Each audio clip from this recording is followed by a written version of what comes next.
Hey everyone, it's Adam with Grumpy Bee Honey here on another chilly southern Iowa day. You can see that weather hasn't improved much since the last time I did a short video here, and it's quite chilly today. I think we're hovering around 2 or 3 below zero right now. And I thought today'd be fun to step into the kitchen and show you one of the things we make, a spicy garlic honey that we use for a variety of things, marinades, dressings, dipping sauces, things like that. It's not something that we make and sell. We just use it for ourselves, and we do give it away to friends and family sometimes when we have extra. And we had some extra honey this fall that we haven't used for anything else, so I thought we'd step in the kitchen and make some of that today, and we'll kind of show you the process. Remember, there's lots of ways to do it. There's quite a few different recipes and methods out there. This is just the way that we've found that works for us. It doesn't mean it's right. If you want to make it for yourself, you probably do a little bit of your own research and see which way you think is going to work best for you. But this is just kind of how we do that. It'll be that spicy garlic honey. Getting ready to make the garlic honey in the kitchen here. We've got some of our jars boiling just to make sure they're nice and clean when we go to use these here in a little bit, and sterile.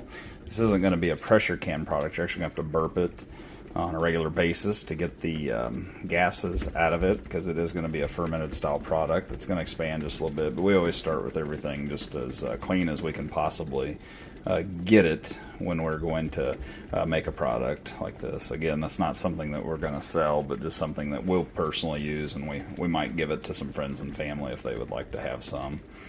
So while we're boiling our jars and getting them all nice and sterilized, we're going to go ahead and work on our garlic. And I like to use Serrano chilies over here. These are a pretty spicy pepper. We're going to get those cleaned up while everything is getting ready over here on the stove. And just important to remember with these kind of spicy peppers, when you chop on these and you touch them and everything, make sure you wash your hands really well with warm soapy water before you touch your nose or your eyes or anything like that afterwards, because you'll remember that you were touching a really spicy pepper if you rub your face before you clean your hands good with warm soapy water. So they are spicy, but it's going to give this spicy garlic honey a really good flavor. We've got our peppers and our garlic cleaned up, and I always like to give them a quick parboil here, just in some real hot boiling water. Don't want to do it too long and strip all the flavor out of this stuff here, but I do like to make sure that it's nice and been heated up, at least on the outside, to clean it up a little bit. It's quite a bit here. And of course, while working with the honey, we got to have our honeybee spoon. This is what would be honey stuff without it. But we're going to give this a quick boil, and then we'll let this air dry for just a second before we load them into our jars. This is just peeled garlic and sliced serrano peppers with the majority of the seeds removed. Honey is, of course, naturally acidic and will fight bacteria, but when we put the garlic and the peppers in there, that can raise that pH level back up. So I'd like to put a solid tablespoon of a vinegar or kombucha, something like that, in each of these jars.